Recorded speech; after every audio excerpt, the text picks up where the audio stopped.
नमस्कार दोस्तों, मैं गुरु भाई एक बार फिर से हाजिर हूँ आप सबके बीच में एक नए बेहद रोचक विषय को लेकर। और आज का अपना विषय है विचार एक चिंगारी। आज मानव चंद्र पर जा चुका है, मानव निर्मित यान मंगल पर पहुंच चुके हैं, मानव इतिहास के अस्मरणीय आविष्कार हो रहे हैं, विज्ञान एवं टेक्नोलॉजी विकास की नई ऊंचाई पर है।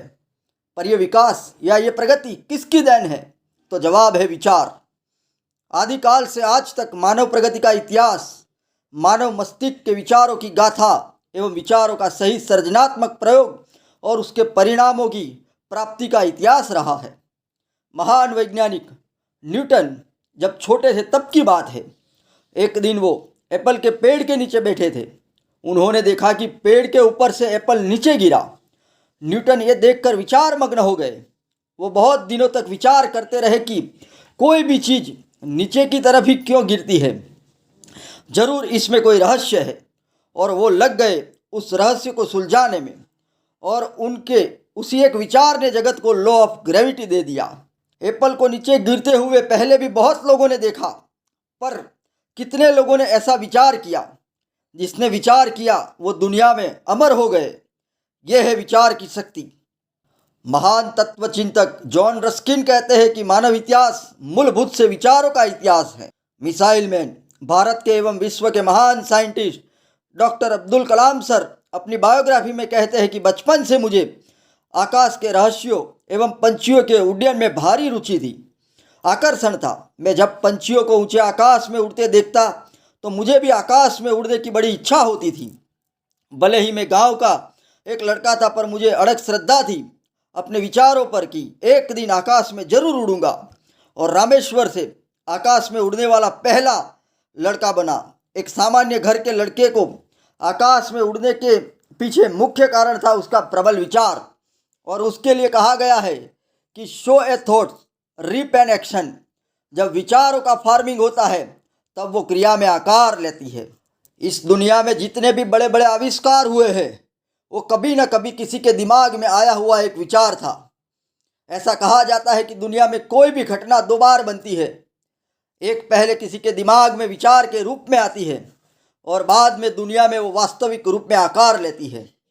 1855 में पैदा हुए कैश जिलेट महज 21 साल की उम्र में ही ट्रैवलिंग सेल्समैन बन गए। 38 साल तक की उम्र में सेल्समैनशिप की, पर उनका मन हर पल कुछ नया करने को विचारता रहता था।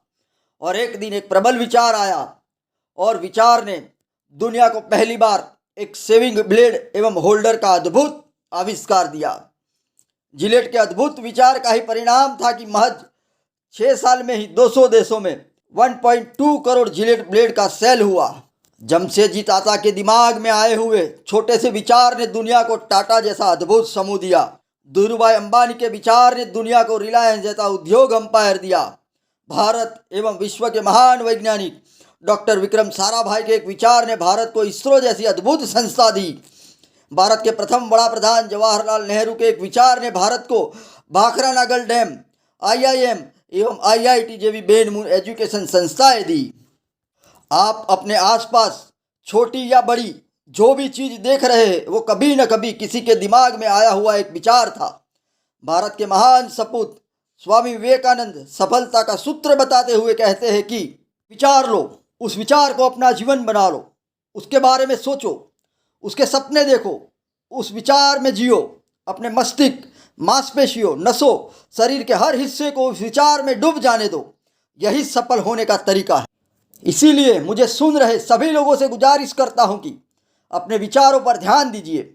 अच्छे विचारों को हकीकत में बदलने के लिए कड़ी मेहनत कीजिए। बच्चों के विचारों पर हंस मत दीजिए, उसे इग्नोर मत कीजिए, उसे सुनिए और सही विचारों पर उसे मदद कीजिए उस विचारों को हकीकत में तब्दील करने के लिए। क्या पता आपका या आपके बच्चों का एक विचार दुनिया को कोई नया आविष्कार दे दे। क्या पता आपका या आपके बच्चों का कोई विचार दुनिया को नया साइंटिस्ट, नया पेंटर, नया खिलाड़ी, नया म्यूजिशियन या नया कोई महामानव या नया कोई महान व्यक्ति मिल जाए जो समूची मानव जात को सुख और आनंद की नई ऊंचाई पर ले जाए। विचार की इतनी शक्ति और सामर्थ्य होने के बावजूद कहा गया है कि thinking is a hard working.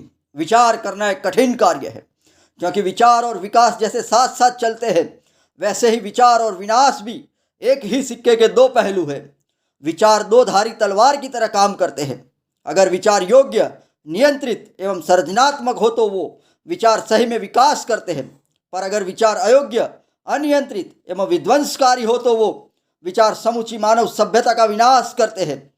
किसी भी प्रगति की ईर्षा के विचार से शुरू हुई वैचारिक प्रक्रिया आतंकवाद तक पहुंचती है और उसका मूलभूत कारण अयोग्य एवं अनियंत्रित विचार है। स्वामीनारायण संप्रदाय के महान स्वामी प्रमुख स्वामी महाराज कहते हैं कि अयोग्य विचारों का भंग करो और सुयोग्य विचारों को ग्रहण कर उस पर काम करना चालू करो, जो विश्व कल्याण रूप साबित होंगे। धन्यवाद।